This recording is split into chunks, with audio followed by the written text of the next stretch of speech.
Số người chết vì động đất ở Myanmar lên tới 1.700 khi cuộc chạy đua cứu trợ gia tăng. Số người chết vì động đất ở Myanmar tiếp tục tăng vào Chủ nhật, khi các đội cứu hộ và viện trợ nước ngoài đổ xô đến quốc gia nghèo đói này, nơi các bệnh viện quá tải và một số cộng đồng phải vật lộn để triển khai các nỗ lực cứu hộ với nguồn lực hạn chế. Trận động đất mạnh 7,7 độ Richter, một trong những trận động đất mạnh nhất ở Myanmar trong một thế kỷ, đã làm rung chuyển quốc gia Đông Nam Á bị chiến tranh tàn phá này vào thứ Sáu, khiến khoảng 1.700 người thiệt mạng, 3.400 người bị thương và hơn 300 người mất tích tính đến Chủ nhật, chính quyền quân sự cho biết. Người đứng đầu chính quyền quân sự, Thượng tướng Min Aung Hlaing, cảnh báo rằng số người tử vong có thể tăng lên và chính quyền của ông phải đối mặt với một tình huống đầy thách thức. Phương tiện truyền thông nhà nước đưa tin, 3 ngày sau khi ông đưa ra lời kêu gọi viện trợ quốc tế hiếm hoi, Ấn Độ, Trung Quốc và Thái Lan nằm trong số các nước láng giềng của Myanmar đã gửi vật liệu và đội cứu trợ, cùng với viện trợ và nhân sự từ Malaysia, Singapore và Nga. Sự tàn phá đã lan rộng và nhu cầu nhân đạo đang tăng lên từng giờ, Liên đoàn Chữ Thập Đỏ và Trăng Lưỡi Liềm Đỏ Quốc tế cho biết trong một tuyên bố. Với nhiệt độ tăng cao và mùa gió mùa đang đến gần chỉ trong vài tuần nữa, chúng ta cần phải cấp bách ổn định các cộng đồng bị ảnh hưởng trước khi các cuộc khủng hoảng thứ cấp xuất hiện. Hoa Kỳ đã cam kết viện trợ 2 triệu đô la thông qua các tổ chức hỗ trợ nhân đạo có trụ sở tại Myanmar và cho biết trong một tuyên bố rằng một nhóm ứng phó khẩn cấp từ USAID đang phải chịu những khoản cắt giảm lớn dưới thời chính quyền Trung, đang được triển khai tới Myanmar. Sự tàn phá đã gây thêm đau khổ cho Myanmar, vốn đã hỗn loạn vì cuộc nội chiến nổ ra sau cuộc nổi dậy trên toàn quốc sau cuộc đảo chính quân sự năm 2021 lật đổ chính phủ được bầu của người đoạt giải Nobel Hòa bình Aung San Suu Kyi. Cơ sở hạ tầng quan trọng, bao gồm cầu, đường cao tốc, sân bay và đường sắt, trên khắp đất nước 55 triệu dân này bị hư hại, làm chậm các nỗ lực nhân đạo trong khi cuộc xung đột đã tàn phá nền kinh tế, khiến hơn 3,5 triệu người phải di dời và làm suy yếu hệ thống y tế vẫn đang tiếp diễn. Tại một số khu vực gần tâm chấn, người dân nói với Reuters rằng sự hỗ trợ của chính phủ rất khan hiếm,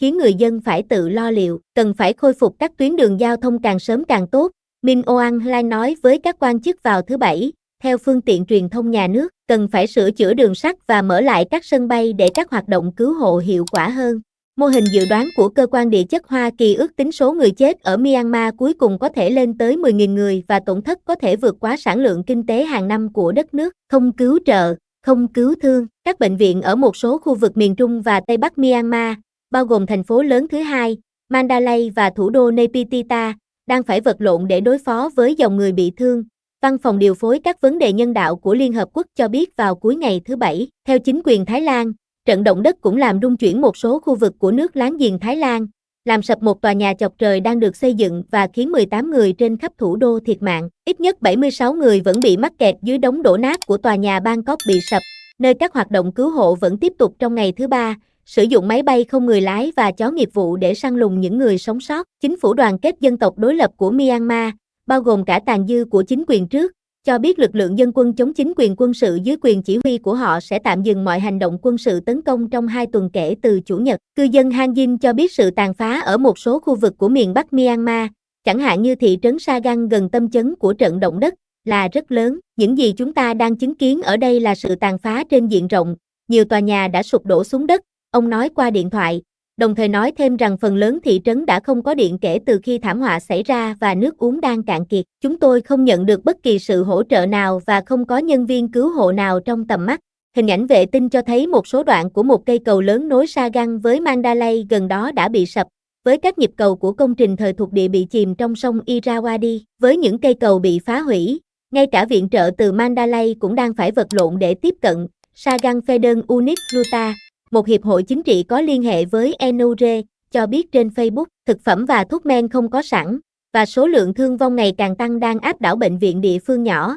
nơi không có khả năng điều trị cho tất cả bệnh nhân. Tại Mandalay, hàng chục người được cho là bị mắc kẹt dưới các tòa nhà bị sập và hầu hết không thể tiếp cận hoặc kéo ra ngoài nếu không có máy móc hạng nặng. 2 nhân viên cứu trợ và 2 cư dân cho biết, các nhóm của tôi ở Mandalay đang sử dụng găng tay làm việc, dây thừng và bộ dụng cụ cơ bản để đào và cứu người. Một trong những nhân viên cứu trợ cho biết, Reuters không nêu tên họ vì lo ngại về an ninh. Có vô số người bị mắc kẹt và vẫn mất tích. Hiện tại, không thể thống kê được số người chết do số người bị mắc kẹt và chưa xác định được danh tính đã được chữa khỏi, nếu còn sống. Một đoạn video do một cư dân Mandalay quay vào thứ Bảy và chia sẻ với Reuters cho thấy những bệnh nhân nằm trên giường, một số được truyền dịch, trên mặt đất bên ngoài một bệnh viện chỉnh hình 500 giường trong thành phố. Các cơ sở chăm sóc sức khỏe công và tư ở Mandalay, bao gồm Bệnh viện Đa khoa Mandalay và một số khu vực của Đại học Y khoa Mandalay, đã bị hư hại do trận động đất, theo Tổ chức Y tế Thế giới. Các nhân viên cứu hộ người Nga và Ấn Độ đang trên đường đến Mandalay,